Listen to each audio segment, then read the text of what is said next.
Hey everybody, thanks for taking the time to watch this video. This video is about the 2004 Dodge Dakota SLT Club Cab. This truck has 117,000 miles, it has a clean title, and I'm going to go ahead and start off with the worst things about this truck. I don't want to sugarcoat anything, so I'm going to tell you everything that is mechanically wrong as well as cosmetically. So first things first, the worst thing about the truck is the 4x4 is inoperable.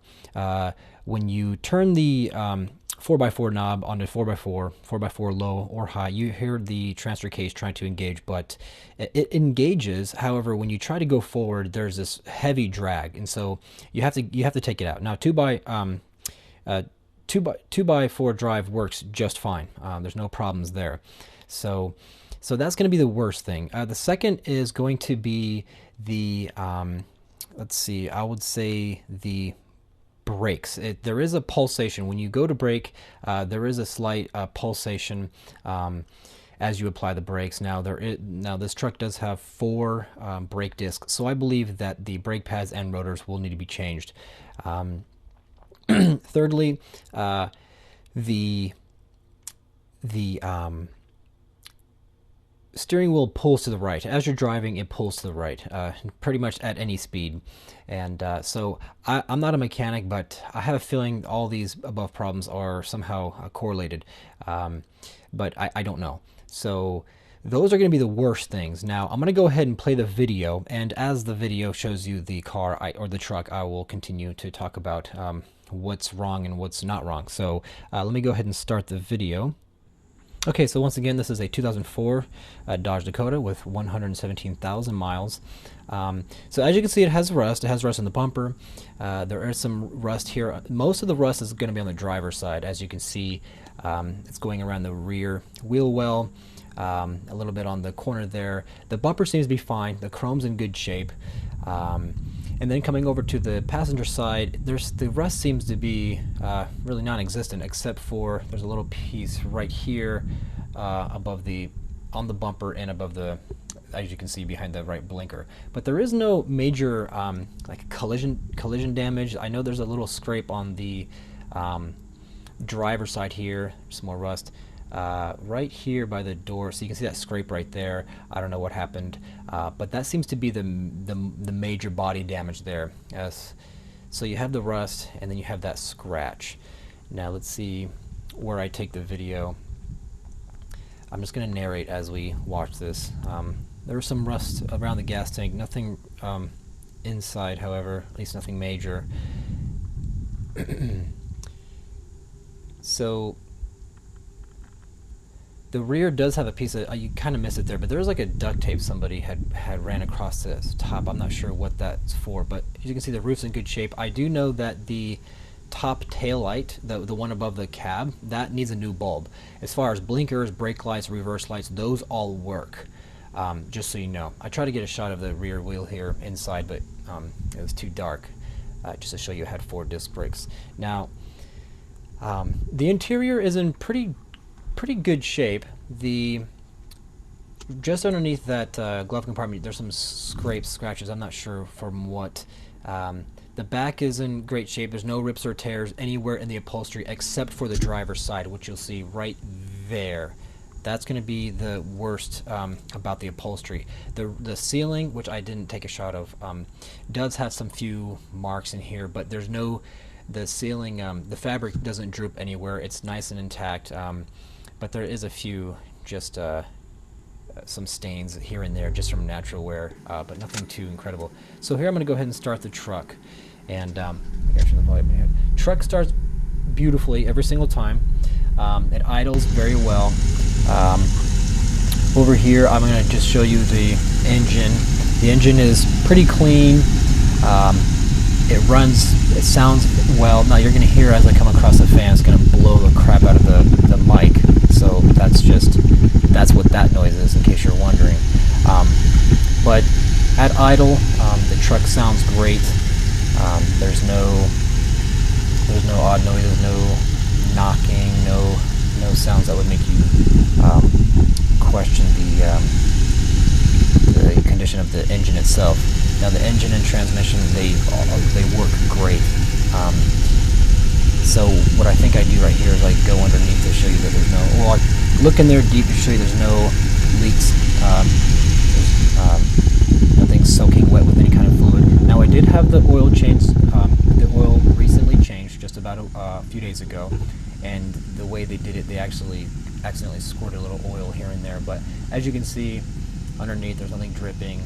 And see that wetness right there, that's when I had to, when I changed the oil, I had to, or when I got the oil changed, the guy sprayed oil everywhere, and I had to wipe it down with a cloth. So that's what that wetness is for. Okay, so the transfer case, you can hear it engaging. So I just want to take a shot of that, just to give you an idea of what's going on there. I start the truck, give you an exterior shot just to hear it starting up.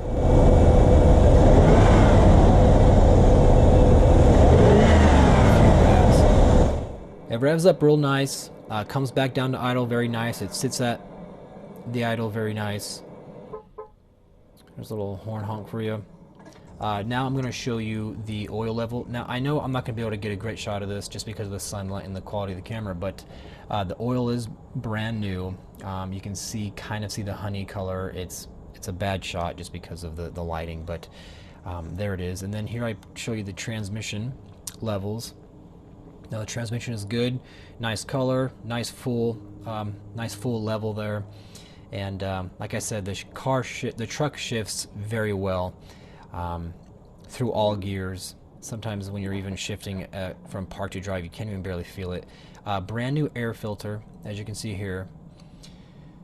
Just had that recently installed, along with the oil change. They topped off the fluids and as well as added air pressure to the tires. So there's the shift in the drive. I'll go ahead and drive here for a little bit. I'll keep quiet just so you can hear the engine.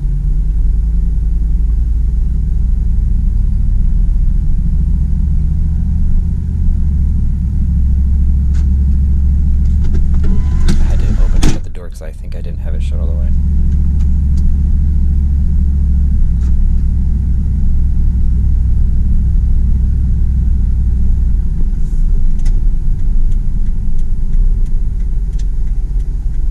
So I'm just cruising around a local park, low speeds. As you can see, the temperature holds well, the oil pressure, everything is at normal levels. Driving at low speeds is just fine. Here I accelerate just a little bit. I'm in a park, so I don't want to go too fast, but to give you an idea of how it shifts.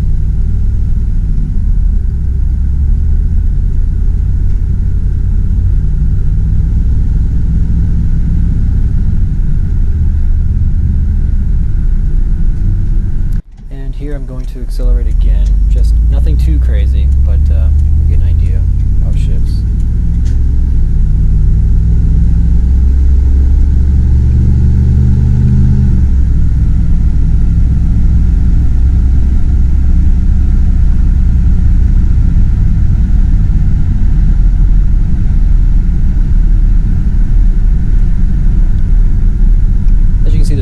On, there's no check engine light, nothing else. The only lights that pop on are the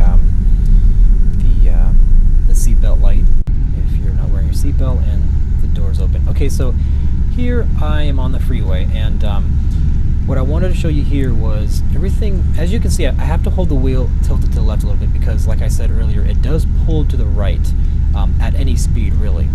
So you have to consistently hold the wheel to the left just to counter for that pull.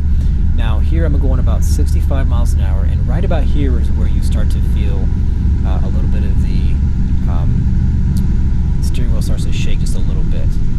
Now again, I think this is all correlated with why the 4x4 doesn't work, why the brakes pulsate. Aside from the brakes needing new rotors and pads, I think that also contributes to it pulling. Now here's the pull. As you can see, pulled there, and then here it goes. It pulls again. See, I let go of the wheel there, so you can get an idea of how it pulls. And it it was hard for me to show this while recording since I was the only one recording. It was kind of dangerous. I wanted to be able to pull out and show the wheel better, but it was kind of hard again by being the only driver or the only person in the car. So here I give a little acceleration, and then at this light I come to a fairly rapid stop just to show you how the brakes work, and maybe you'll pick up.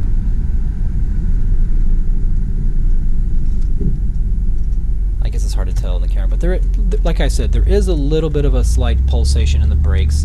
Now I think that's just due to it needing new pads and rotors. Again, I'm not a mechanic, so I only know what I know from having done minor things to the cars and trucks I've had over the years. So here I'm just cruising through a neighborhood, and as you can see, this is after driving on the freeway. The temperature is reading right in the middle, right where it should be.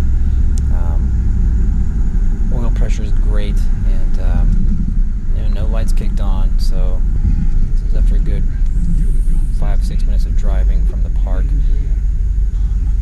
Here I just turn on the radio just to show you that that worked. And one thing I do want to add that I did take a video of, but for some reason I cannot find the footage. Either I wasn't recording, I thought I was, or I'm not sure what happened, but real quick, here's another acceleration. As you can see and hear, it shifts very well, and the engine runs great. Now, aside from that, the other issues I had mentioned, that's what's it needs to be fixed on the truck. Now, also, what I do want to mention is that here I just give one last. This is idle after all the driving. Couple revs. As you can see, everything is in good position there. Does need more gas, but so that's that. And one thing I did need to mention, like I said, I thought I took footage of, but for some reason I can't find it, or I didn't record it, is that the fan, the cabin fan, not the radiator fan, that works just fine, but the cabin fan, it works, but for some reason, if you turn it all the way on, it doesn't click on. If you go one more setting to the left, then you get your full airflow. Now the heater works fine.